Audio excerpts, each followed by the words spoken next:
કેમ છો દોસ્તો? કિચન ઓફ આર્તિકામાં તમારું સ્વાગત કરું છું. આજે હું લઈને આવી છું એકદમ ક્રિસ્પી ચીઝ બોલ, જે બનાવવામાં પણ એકદમ ઇઝી છે અને ખાવામાં પણ એકદમ ટેસ્ટી છે. તો ચલો આપણે શરૂઆત કરીએ એકદમ ક્રિસ્પી ચીઝ બોલ બનાવવાની રીત. અને પહેલાં દોસ્તો મારી ચેનલને લાઇક અને સબસ્ક્રાઈબ કરવાનું ના ભૂલશો. સૌપ્રથમ આપણે નોનસ્ટિક પેનમાં 4 નંગ બ્રેડ લઈશું. ગેસને આપણે મીડિયમ ફ્લેમ રાખીશું. બ્રેડને દોસ્તો આપણે એકદમ બ્રાઉન થવા દેવાની છે, એટલે એકદમ ક્રિસ્પી થઈ જાય ત્યાં સુધી આપણે તેને શેકવાની છે બંને સાઈડ. દોસ્તો આપણે બ્રેડ ક્રમ્સ તૈયાર કરી રહ્યા છે, જે બોલમાં આપણે લેયર એટલે કે કોટિંગ આપીશું તેને.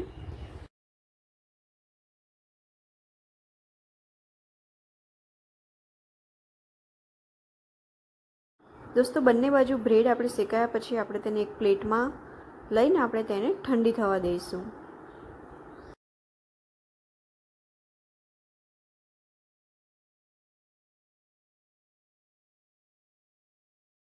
બ્રેડ એકદમ ક્રિસ્પી અને એકદમ બ્રાઉન થઈ ગઈ છે.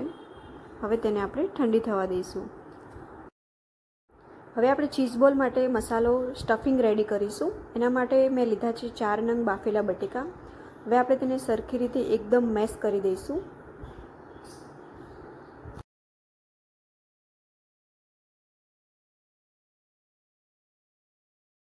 હવે આપણે તેમાં 1 વાટકી જેટલું ઝીણી સમારેલી ડુંગળી અને શિમલા મિર્ચ લઈશું અને 2 ચમચી જેટલી આપણે લીલી કોથમીર એડ કરીશું.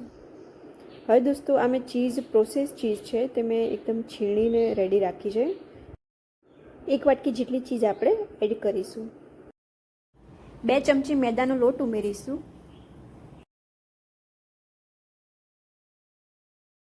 1 ચમચી જેટલી રેડ ચીલી ફ્લેક્સ એડ કરીશું. 1 ચમચી જેટલું આપણે ઓરેગાનો એડ કરીશું. હવે બધું આપણે પ્રોપર એકદમ મિક્સ કરી દઈશું. દોસ્તો આમાં તમારે પાણી બિલકુલ ઉમેરવાનું નથી, કેમ કે પાણી ઉમેરવાની જરૂર જ નથી, કેમ કે આપણે બાફેલા બટેકા એડ કર્યા છે. તો એકદમ મસાલો પાણી વગર જ આપણે તૈયાર થઈ જશે. મસાલો એકદમ તૈયાર થઈ ગયા પછી આપણે જે બ્રેડ ઠંડી થવા મૂકી હતી તેને આપણે કટકા કરીને મિક્સરમાં ક્રશ કરી દઈશું.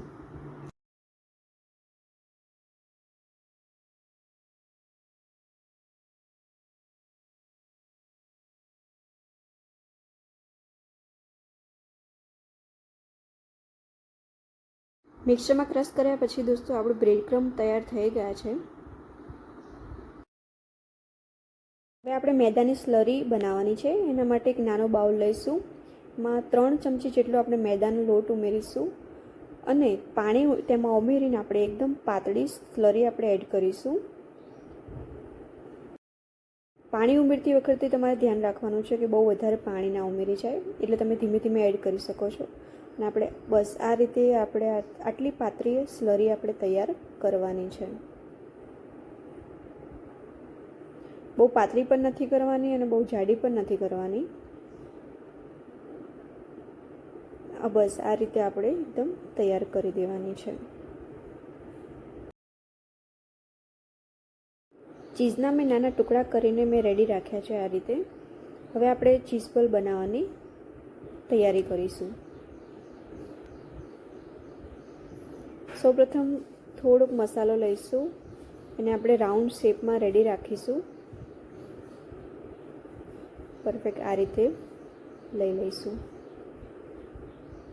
પછી તેમાં થોડી જગ્યા કરીને આપણે આ રીતે ચીઝ 1 થી 2 ટુકડા ચીઝના આપણે એડ કરીશું. તમારે વધારે તમારે ઉમેરવી હોય તો તમે વધારે પણ ઉમેરી શકો છો. મેં આ રીતે એડ કરીશું અને પરફેક્ટ પેક કરી દઈશું. હવે આપણે જે મેદાની સ્લરી રેડી રાખી હતી તેમાં આપણે ડીપ કરીને આપણે પરફેક્ટ બોલ તૈયાર કરી દઈશું. બ્રેડ ક્રમ્બમાં આપણે કોટિંગ આપી દઈશું આ રીતે.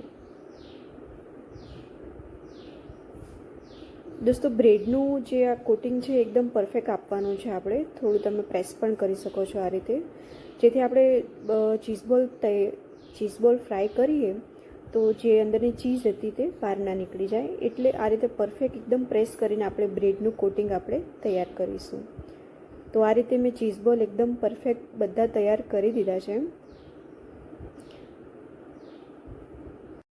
હવે આ ચીઝ બોલને આપણે ફ્રીજમાં 15 થી 20 મિનિટ આપણે ફ્રીજમાં રાખીશું.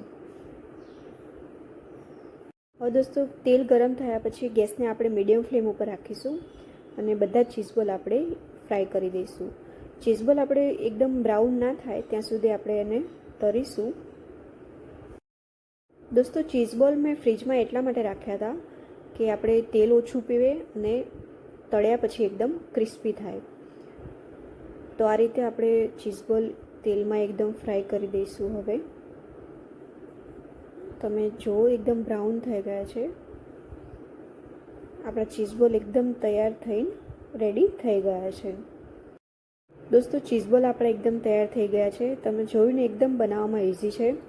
તમે ઘરે જરૂર ટ્રાય કરો.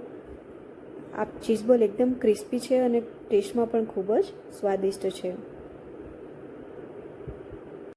દોસ્તો આમાં મેં જે ચીઝ ઉમેરેલું છે, એડ કરેલું છે, એ રેગ્યુલર ચીઝ આપણે એટલે કે પ્રોસેસ ચીઝ મેં એડ કરેલું છે. તમે મોઝરેલા ચીઝ પણ એડ કરી શકો છો. જેટલી મતલબ કે તમે બોલ તમે તોડો તો તમને એકદમ ખેંચીને જે ચીઝ દેખાય એ તમને લુક આવે એનો. બટ મેં રેગ્યુલર ચીઝ એડ કર્યું છે. દોસ્તો હું નવી રેસીપી લઈને આવી રહી છું. તમે મારી ચેનલને લાઇક અને સબસ્ક્રાઈબ કરવાનું ના ભૂલશો. થેન્ક યુ સો મચ દોસ્તો.